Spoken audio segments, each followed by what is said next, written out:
Alisher Navoiy va Zahiriddin Muhammad Bobur. Ular davlat tafakkuri, jamiyat ma'naviyati va milliy o'zlik bilan chambarchas bog'liq shaxslardir. So'nggi yillardagi ikki islohot orqali fikrimizni dalillaymiz. Birinchi islohot Adiblar xiyobonining barpo etilishi. Buyuk Alisher Navoiy bobomiz faqat turkiy xalqlar emas, butun bashariyat dahosi bo'lganini inobatga olib ham bu buyuk insonga ehtiromimizni takror bildirish nuqtai nazaridan mana shu yozuvchilar uyushmasini ham belga olib kelib, mana shunday xiyobon qilganimiz bejiz emas. Bu oddiy bog' yoki haykallar majmuasi emas.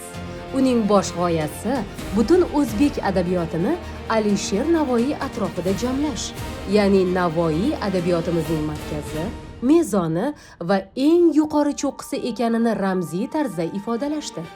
Bu buyuk bobomizga berilgan eng yuqori baho. Ikkinchi islohot Yangi Andijonda Bobur shahri barpo etilishi.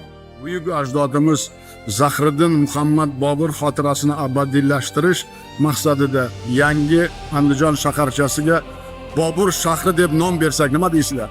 Qachonlardir vatan sog'inchi, yurt ishqi bilan yonib yashagan Bobur nomi bugun o'z tug'ilgan zamini bag'rida butun bir shahar nomi bilan yashamoqda. Bu ham katta oliyjanoblik. Bu ikki buyuk siymo nafaqat O'zbekistonda, balki butun dunyoda ulug'lanadi.